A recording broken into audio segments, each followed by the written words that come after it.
Well, it's cucumber season again, so what shall we do with all these cucumbers that we've got down here? I know. Let's make some cucumber gin.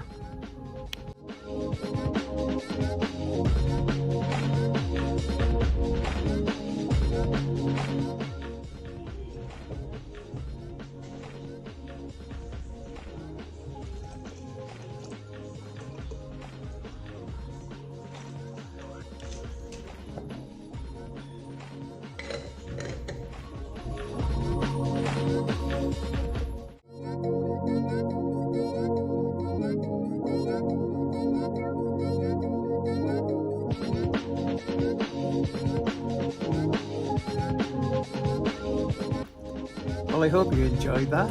If you did, give us a thumbs up. Yeah, go on, subscribe as well. Cheers. Catch you later.